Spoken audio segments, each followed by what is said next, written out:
My name's David Smith. This is Sally Nicholson, and this is our literacy project.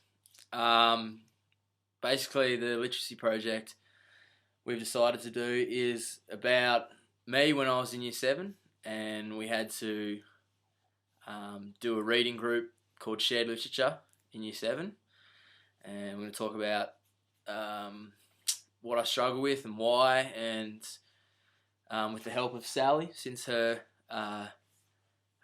teaching background is English, we're going to talk about what we would do, or what Sally would do if she had a Dave in her classroom. So basically, it all started when I was in Year 7.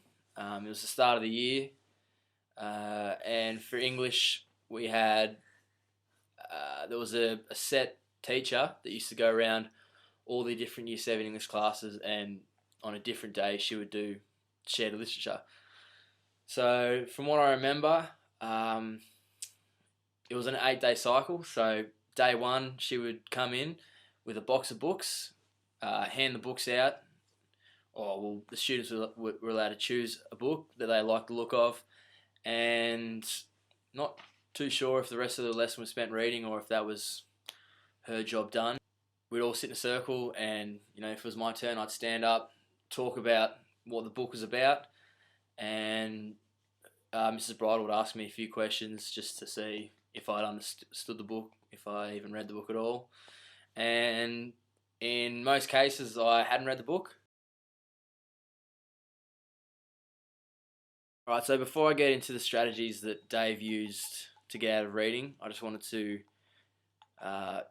show a worksheet that I've designed around the virtual school bag, which is something we learn about at uni, which is basically, rather than focusing on the negatives of a student, so Dave can't do this, if only Dave knew how to do this, we'd be able to do that. It's focusing on the positives, so what kids bring to school, what they're good at, what they're interested in, and Sally's going to refer to it a bit later on. I've gone ahead and in pink coloured in what I think I bring to school, what I think's in my virtual school bag, and also my hobbies and interests. And so Sally, who I think knows me well, has gone over in green, and she's also agreed on most of the ones I've circled, and there's a couple there that she didn't agree on, which is interesting.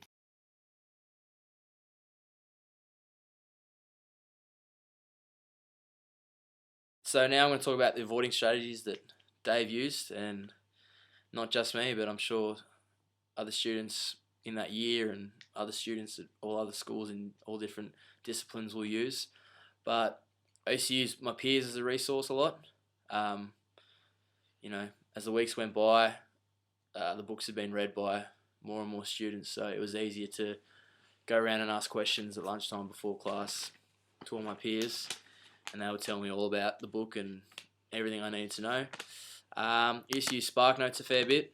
It's a pretty useful tool for students, but I just used it to cheat, really. I just, the night before, read up the characters, the themes, chapter summaries, that sort of stuff. Sometimes I'd read the blurb or only parts of the book and try and bluff my way through the interview at the end. Sometimes that may have worked, other times it probably didn't. And then majority of the time I didn't really read the book at all for a number of reasons, whether it was I wasn't interested in the book, I found it hard to read, couldn't remember what I was reading, or just couldn't be bothered. Okay, so now we are going to talk about strategies to help Dave, and maybe things where his lit teacher went wrong. Perhaps for the first lesson, the teacher could come in with an activity like Dave's virtual school bag and get the kids to highlight all the things that they think they're good at like Dave has done, so that the teacher can get to know them and understand, what they think their strengths are and what their weaknesses are, and what their hobbies and interests are. And once she knows more about the students, I think then she can go out and choose books accordingly, rather than just coming in with a bunch of books that may, have no relevance to them. Okay, so at the start of one of the chapters in Tavani, there's a quote: "A reader with no questions may as well abandon the text." So I think maybe in the first lesson, another useful activity could be, once she knows the students and what books they're into, get them to choose a book and then spend maybe 5-10 minutes having silent reading, and then get them to come up with 10 questions about the book that they want answered, or things that they find interesting. And another activity, one which we did in our second week tutorials, is to do a double entry diary. A lot of the kids in our tutes had mixed feelings about whether these were effective or not. Even though they are time consuming, they are good because they get students to record their thinking, ask questions and connect with the readings. So after a while you start to see patterns of what students are struggling with.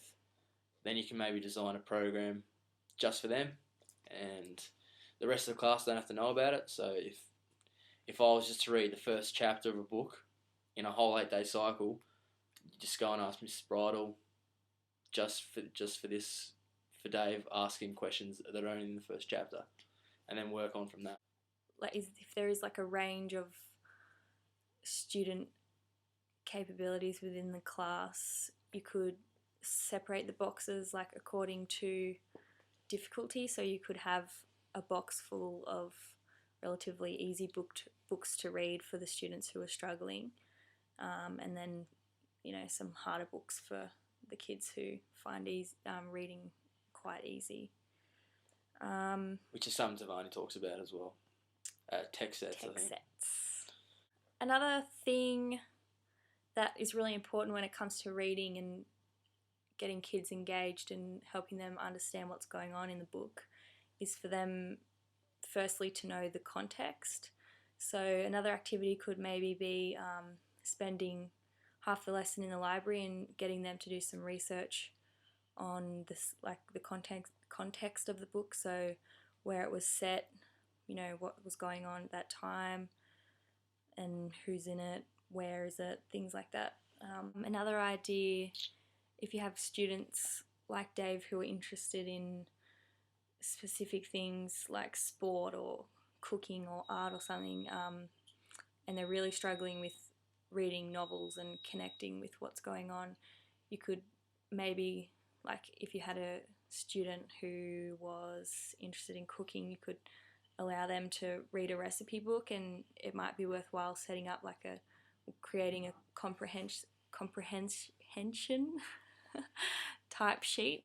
And this would be time consuming if you had to do it for the whole class, but Yeah. just assuming that there was just a couple of students Who was struggling. And obviously it wouldn't be very acceptable for a student like Dave, to all through a whole year only read recipe books.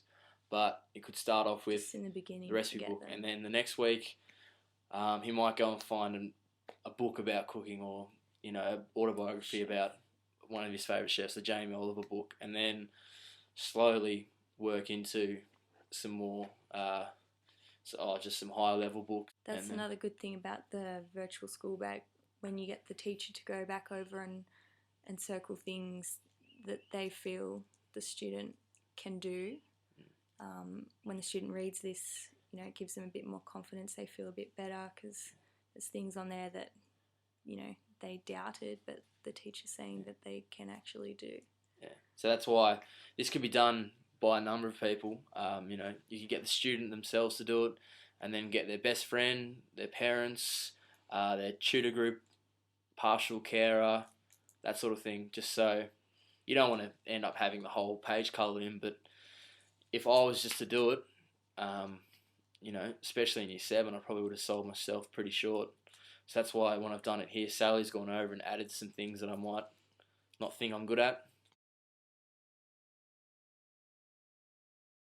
Okay, so finally we've probably run out a bit of time, but I'm just going to talk about in this year I was given a book or chose a book called The Hatchet, which is basically about a man who goes camping.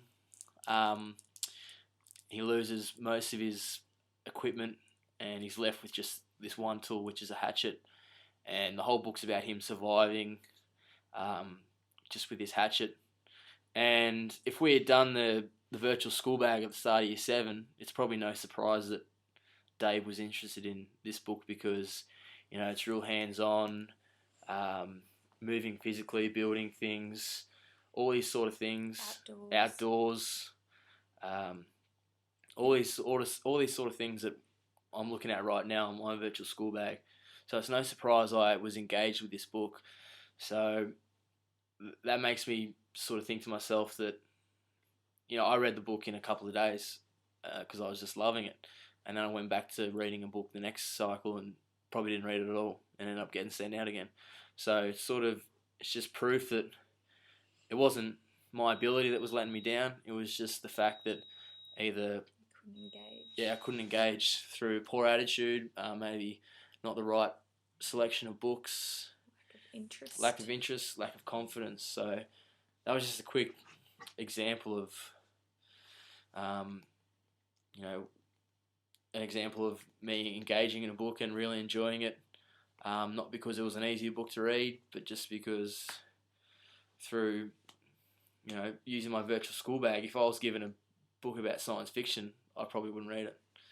So if we get the virtual school bag in early a semester or a term or the year, it's going to give teachers a really good understanding of what students are interested in and what they're good at, and then we can go from there.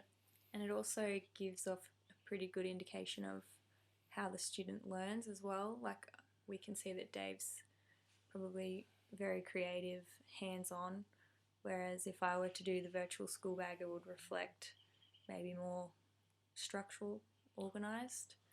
So it helps the teacher.